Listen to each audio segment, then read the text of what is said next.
আচ্ছা সাগর, দেখো তো আমাদের যে সবজিগুলো অর্ডার করা হয়েছিল সেগুলো এসেছে কিনা। জি ma'am.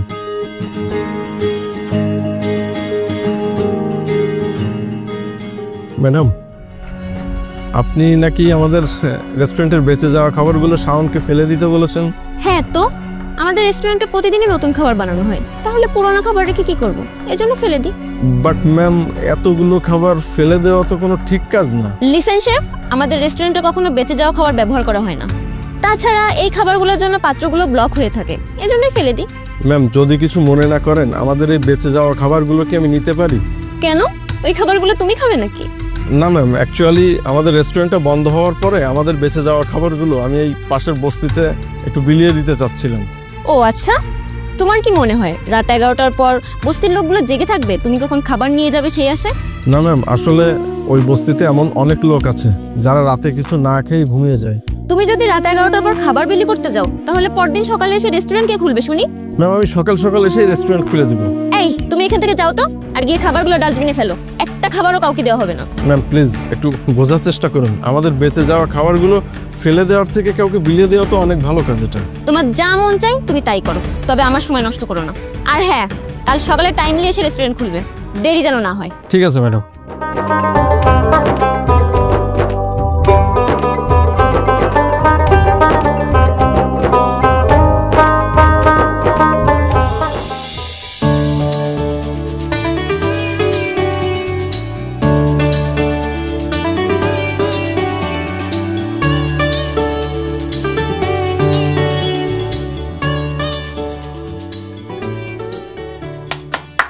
Attention guys!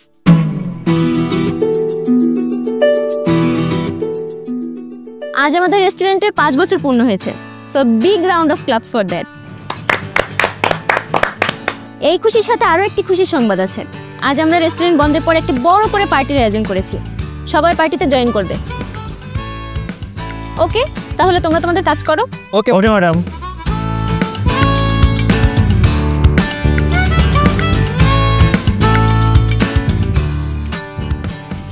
Congratulations ma'am. Thank you ma'am, আমার আপনার রাতের পার্টিতে অ্যাটেন্ড করতে একটু দেরি হবে, আমার একটু কাজ আছে। কিন্তু কেন? তুমি লেট করে কেন আসবে? ম্যাম, আমার ওই বস্তিতে যেতে হবে খাবার দিতে। তুমি কি পাগল? তুমি এই বস্তির গরিবদের খাবার দেওয়ার জন্য আমার পার্টিতে দেরি করে আসবে? ম্যাম, ওই লোকগুলো আমার অপেক্ষায় বসে থাকবে। তুমি একদিন না গেলে কারোর কিছু যায় আসবে না। আর শোনো, তোমার জন্য কেউ অপেক্ষা করেও থাকবে না। বস্তির ওই লোকগুলোর ভিতর যদি একজন লোক আমার জন্য অপেক্ষা করে, তার জন্য হলেও আমার যেতে হবে ম্যাডাম।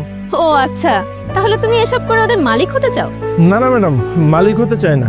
আসলে ম্যাডাম, এগুলো করে আমার মনের শান্তি পাই। শোনো মিস্টার শেফ, কি জানো না, শুভ্র, আমিও দেখতে চাই তুমি এসব করে এই সমাজের কি পরিবর্তন আনতে পারো। কি পাহাড়টাই না সরাও। না ম্যাম, আমার থাক থাক, তোমার আর পার্টিতে জয়েন করতে হবে না। তুমি কাল সকালে একবারে রেস্টুরেন্টে চলে আসবে। এখন যাও, তুমি তোমার কাজ করো।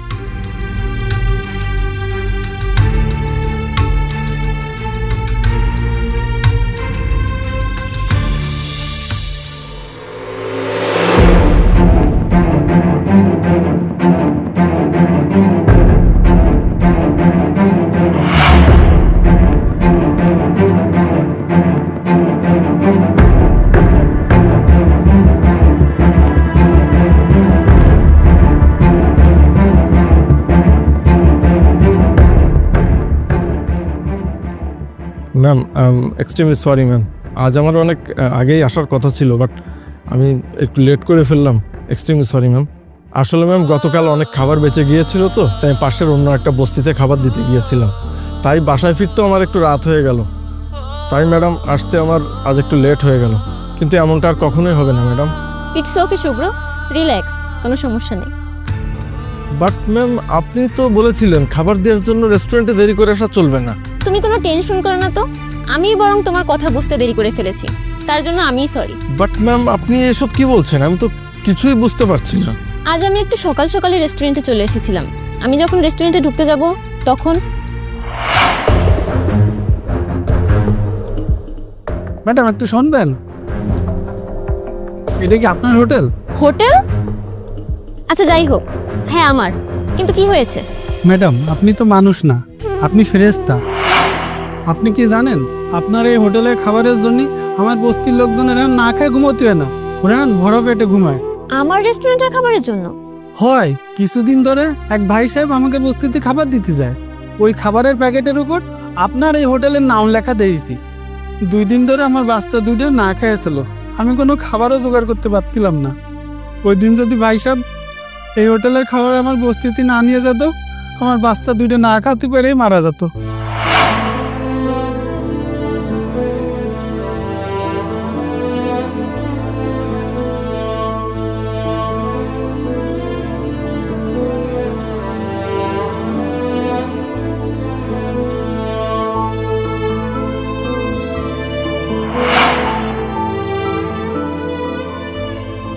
আপনার অনেক অনেক ধন্যবাদ ম্যাডাম। ভাইয়া, এরপর থেকে আপনার কিছু প্রয়োজন হলে আপনি আমার কাছে চলে আসবেন, কারোর অনুমতি নিতে হবে না। কি মনে থাকবে তো? আচ্ছা ম্যাডাম, আসি তাহলে।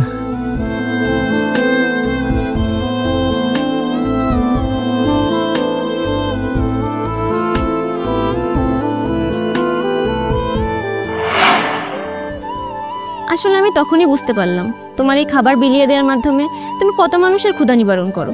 ম্যাম, আমি যতটা খাবার বিলি করি এতে আমি জানি পৃথিবীর সকলের ক্ষুধা নিবারণ করা সম্ভব হয় না, কিন্তু যাদের যাদের খাবারটা দেই তাদের তো ক্ষুধা নিবারণ হয় এবং এতে আমি অন্যরকম একটা মানসিক তৃপ্তি লাভ করি।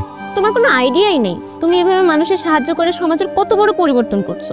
And I am extremely sorry for my rude behaviour. Ma'am, আমি আসলেই জানি না আমি সমাজের কতটা পরিবর্তন করতে পেরেছি কিনা, কিন্তু আমি যখন ওদের খাবার দিই ওই ক্ষুধার্ত মানুষগুলোর হাসি মাখা মুখটা দেখতে আমার অনেক ভালো লাগে। ও আচ্ছা, একটা কথা বলি, আজ তুমি যখন বস্তিতে খাবার দিতে যাবে আমাকে তোমার সাথে নিয়ে যাবে? হ্যাঁ হ্যাঁ ম্যাডাম, এটা তো খুব ভালো কথা, আপনি অবশ্যই আমার সঙ্গে যাবেন।